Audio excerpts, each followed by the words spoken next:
Over the summer, the British government began a new phase of protect the children from the demons on the internet. First, they enforced a new law, meaning that anyone who is trying to access porn or not safe for work content on the internet has to now verify their ID to make sure they are over 18. Then they went on a choking kink rampage, and now they're getting hard-ons figuring out how else they can erode our anonymity and bring about mass surveillance to the UK. But this is all a good thing, right? I mean, we must protect the children. We have to protect the children. Yeah, no. This is a trend I've seen springing up pretty frighteningly across the world recently. Under the guise of protect the children, something which everyone can get behind no matter their politics, governments are managing to erode more and more of our privacy rights and instill increasing amounts of mass surveillance. As we'll explore in this video, it starts with puritanical anti-sex culture and ends with Orwellian-esque 1984 mass surveillance. All the while, does any of this actually protect children?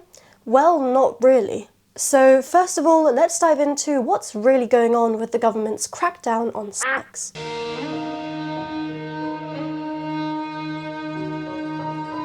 Quick disclaimer, this video is filled with a lot of YouTube trigger words. I've had to mask these with quacking so my video doesn't get shadow banned. That means there is a lot of quacking in this video. I apologise. Also, obviously this video talks a lot about sex and vaguely mentions abuse, so if those are your triggers, then I would advise perhaps not watching this particular video. The government's crackdown on sex is, funnily enough, about more than just sex. The changes that the government has made to the Online Safety Act to help keep children safe means anything that is deemed not safe for work or 18 plus is now locked behind an age verification system. To access any of this content, you have to prove that you are over the age of 18, and in doing so associate your face or ID with whatever it is you are trying to look at. But it's okay, guys, because the government reassures us that none of this is stored anywhere unless absolutely necessary. Oh, and also mysterious third-party solutions apparently have the ability to provide platforms with an answer to whether or not a person is 18 or over in other mysterious ways, which is obviously further great news for our data privacy.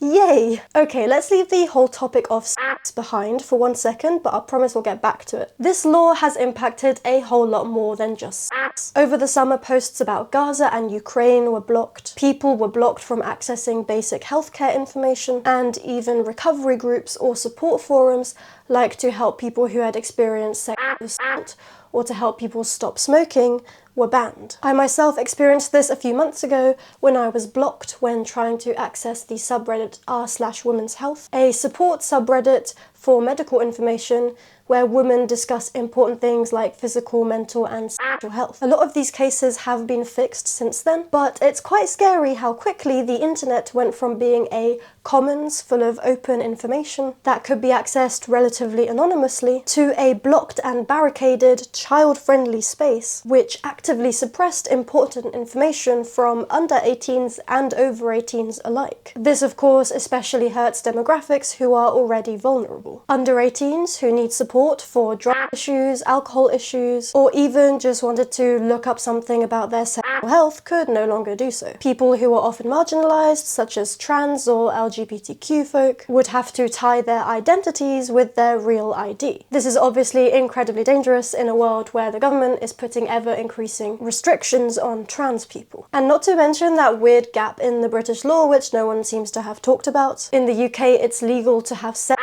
at 16, so now 16 and 17-year-olds can still have sex just fine, but have a much more difficult time accessing information about sexual health and relationships? Good one, government. Okay, let's get back to the juicy part of this video, and that is to sex. Here's the thing about the UK. Like many countries, we still have a very conservative and puritanical culture. Sex is taboo, not talked about. Pairing this with a broad slogan of protecting the children, which means anyone who criticises is automatically labelled a predator, makes it extremely easy for the government to push more surveillance and erode our rights to privacy and anonymity. But even if we take all this at face value and say that, okay, the government really is implementing all of these anti-sex laws to protect the children and help stop children from accessing harmful content online, all of this would be a really terrible way of going about it, for several reasons. One, these laws are not going to stop people who are actually distributing harmful content online or trying to harm children. They will always find ways. After all, where there is explicit content, there is money to be made. And where there is money to be made, people will find a way to make it. That's why capitalism fucking sucks. 2. The repression of sex and sexual content directly harms women, LGBTQ folk, and young people. Old, rich, straight men who want to use and abuse women and children will always find ways of doing so, because they are the most powerful in our society. In the meantime, the repression of sexual content has an incredible negative backlash on society. Yes, there obviously exists problematic porn which objectifies and degrades women, just as there exists porn which degrades LGBTQ folk or people of the global majority. And yes, there is obviously a market for big, studio-driven porn which exploits its workers to maximize views and profit. Again, these are all symptoms of capitalism. But surprise, there also exists porn that is made consensually, that is made by women or LGBTQ folk for women or LGBTQ folk, which helps young adults understand and explore their sexuality and their relationships, and to come to terms with who they are and what they want. And to repress all of this, to demonize sex as a whole, including both by restricting content and kink-shaming, benefits only straight men. Because without access to all this content anymore, and with stigma and fear surrounding all of it, people won't realize there are alternatives to what they have personally experienced, which, as incel culture and misogyny is on the rise, will be an increasing amount of coercive or just plain shit sex with mediocre men who have grown up seeing women as less than. Let me repeat it for those in the back of the House of Commons. Banning and repressing sexual content only serves men like you. Old men who already have everything on a platter, who want easy, lazy vanilla sex with younger women, where no one actually expects you to pleasure them. I don't know if I can include that in the video. In the meantime, an overall puritanical culture where sex is increasingly repressed only feeds into the rise of conservatism, incel culture and misogyny. When knowledge and information is locked away and made hidden and more difficult to access, this only benefits the status quo. The repression of sex, the return to puritanical culture, and the rise of social conservatism goes hand in hand with the subjugation of LGBTQ folk, women, or anyone who wants alternative or non-monogamous relationships. End of. Okay, before I move on to my next point, I do want to quickly caveat. Obviously, there is really harmful content online which does feed into sexism and misogyny. My point is more that the government's crackdown on sex is not the way to deal with this, but I'll say a bit more about that later. But guys, sex is part of being human. It's not scary. It's like food or water or air. Everyone's relationship with sex is completely independent and autonomous, and everyone should have the freedom to explore that and express it however they like. Safe sex and practices should be abundantly accessible to people who want access to them. Not locked away, restricted, repressed, labelled taboo or fear-mongered as dangerous.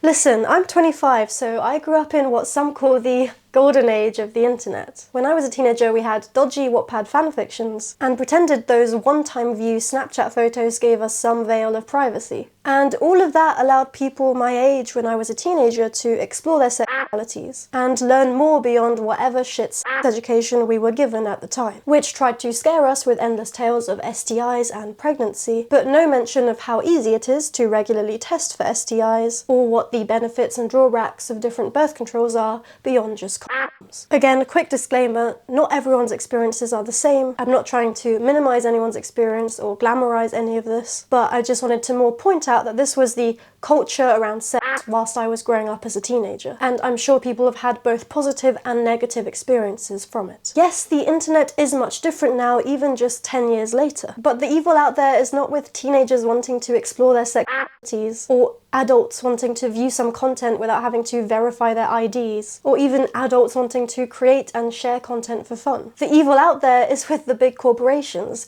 those who want to harvest and control our data, those who exploit children and adult alike for more views, more attention, more money. Anyway, if the government actually wants to protect children, you know, as they claim to do with the Online Safety Act, There's like a million things they could do before resorting to eroding our privacy and anonymity rights. Here are just a few suggestions. 1. Tackle the abuse of kids where it is actually happening the most, like in the foster and care system here in the UK. Making sure that all kids are getting the love and support and care that they need is incredibly important to reducing the harm they might face. The care system in the UK is fucked. Listen, if the government really cared about kids, they'd be making fixing this a massive priority. 2. Tackle the cost of living crisis, giving parents and carers more child support, money and leisure time. The government keeps making decisions which are driving families further into austerity, homelessness and hunger. But funnily enough, if parents actually had more money and more time and weren't working all the time to make ends meet, they might actually be able to invest more of their time in caring for their children. You know, taking them outside and letting them play in the real world, leading to them being less online. 3. Invest in our communities again. If we made community spaces more accessible,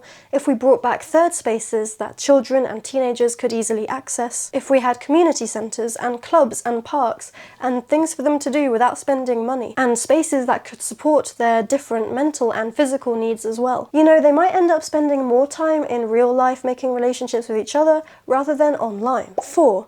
Directly tackle the companies making kids addicted to screens and toxic algorithms and age-inappropriate material. For example, all the weird shit on YouTube Kids. Also work to shut down the exploitative porn studios that traffic women, and obviously put a stop to misogynistic influences like Andrew Tate, which is radicalizing young men and young boys towards hating women. 5. Stop kids from growing up faster than they need to. Our system is literally designed to make kids cosplay as many adults by mimicking the 9-to-5 grind through our school systems. Our entire culture is around growing up preteens and teens as fast as possible so they can become productive and useful members of our capitalist society. Why don't we just let children and teenagers play more? Let them be kids and do stupid shit and stop trying to grow them up so fast. 6. Implement better education about sex and relationships and safe sex in all of its diversities and forms. Not the mononormative, heteronormative, and even sometimes misogynistic education that I know that I received when I was a teen. 7. And of course, we need to begin dismantling our capitalist hierarchical system. Less hierarchies means less opportunities for power abuse. Without tackling our systems as a whole, without switching away from an economy which incentivizes profit-making at all costs, we will never really tackle these issues, because where there are hierarchies, there will always be power imbalances. And where there are power imbalances and exploitation, there will always be the opportunity for people to make money. Listen, it's clear that the government doesn't really care about children. The crackdown on sex is not about protecting children, and even if it was, it wouldn't be doing a very efficient job. No, the crackdown on sex is about the government using a taboo subject to facilitate the increase of mass surveillance across the UK. You may have listened to this video so far and thought that this all stopped with sex. Maybe you don't really care about your sexual liberties or your online liberties when it comes to not safe for work content, and thought that although none of this sounds too good, it doesn't really affect your personal life. Well, I'm afraid I've got bad news for you, honey. It only gets worse from here.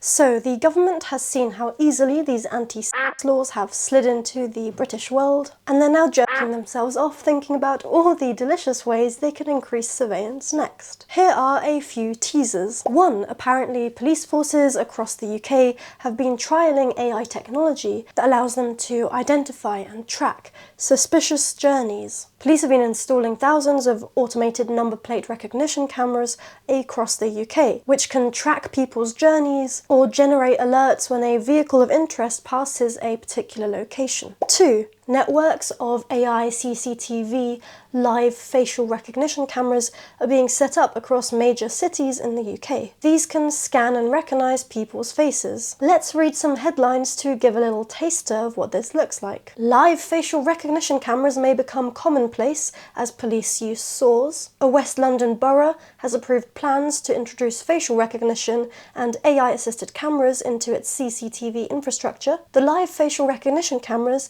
will be installed at crime hotspots and will match faces against a defined police database in real time. In a UK first, South Wales Police is introducing semi-permanent facial recognition cameras across Cardiff city centre. Cameras will be positioned at the main pedestrian entry points, making it impossible for members of the public to avoid the cameras. And you get the picture. 3. The UK is proposing mandatory phone surveillance, where every smartphone or tablet sold in the UK would have to have non-removable surveillance software to scan everything you are doing on your phone, including your photos, encrypted messages, files, etc., which would obviously turn phones into complete monitoring terminals. Again, this would be in the name of protecting the children, as it's all being proposed under the Children, Wellbeing and Schools Bill. Another part of this proposed legislation would ban under 18s from being able to download VPNs. 4. The main star of the show when it comes to the increase in surveillance has been something which has been getting a lot of attention recently: digital IDs. This is a scheme the government was/is trying to implement, which would mean that every person who wants to work in the UK would have to sign up for a digital ID. The government, of course, says that they're putting this in place to help stop illegal immigrants from taking all the jobs. In reality, a mandatory digital ID would create massive security risks because everyone's personal information would be accessible to hackers, and obviously it would also disadvantage people in minority or marginalised groups who already have a more difficult time accessing online services and information. Once the scheme is rolled out, it would obviously also be incredibly easy for the government to take it up a notch, such as linking the digital IDs to facial recognition technology. Although apparently there has been some progress made with this, because the government has rolled back on some of their plans to make it mandatory for everyone due to all of the controversies and campaigning that happened around this issue. So, you know, that's one drop of good news in this otherwise shit-filled ocean. And 5, a last notable mention is obviously the government's crackdown on protesting. Protesters who are simply holding up cardboard signs in opposition of the ongoing genocide in Palestine are being labelled as terrorists, with mass arrests having taken place, especially of people who are elderly and retired, because, you know, your local grandma holding up a cardboard sign in a public place like outside a church is obviously an act of terrorism. This crackdown on protesting is obviously a further erosion of free speech, and an increase in surveillance is going to make it even more difficult and more risky for people to exercise their right to protest and their anonymity. Guys, this is not a drill. We're dropping harder and faster into 1984 than even Orwell could have predicted. And unfortunately, although it should be simple, the politics around all of this is actually quite complicated.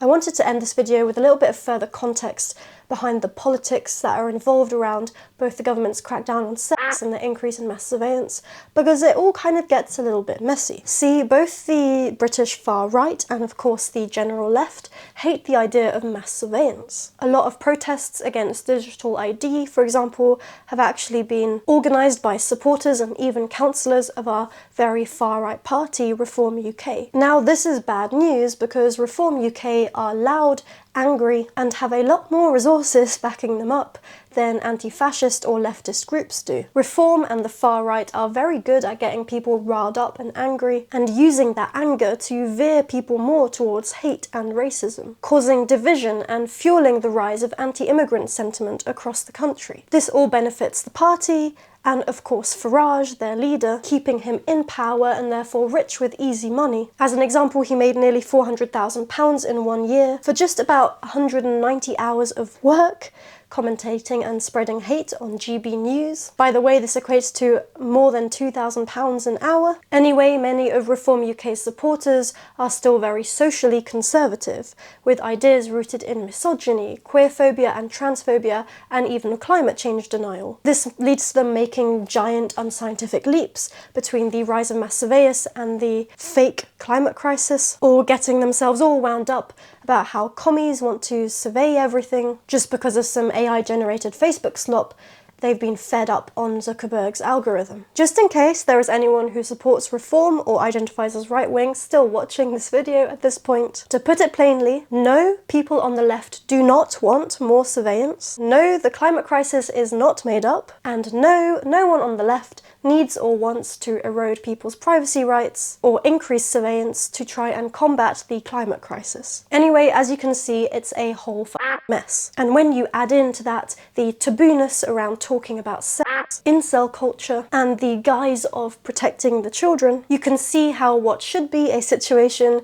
where most people push back against the erosion of our privacy rights actually becomes one where people further entangle themselves in layers of social conservatism and reactionary right-wing sentiments. To be honest, I'll give it to them. The government has done an excellent job making resistance to this not as straightforward as it should be. But to conclude, to me, all of this is very simple. I do not want AI scanning my face wherever I go. I do not want the government knowing about my online habits, and I do not want the progress that feminists and the queer community have made around opening up thoughts about sex and relationships to slide back into a place where sex and relationship styles that are not just the default nuclear family unit are taboo again. I normally end my videos on a positive note, but to be honest, I have not really any idea how to end it, hopefully, or on a solar punk note this time. I'll leave some resources in the description of this video for people to follow or campaigns to follow who have more of an idea of how to resist all of this than I do. There have also been lots of interesting conversations going on my Discord server about privacy and alternative technologies, so if you're interested in learning more about all of that, I would recommend joining.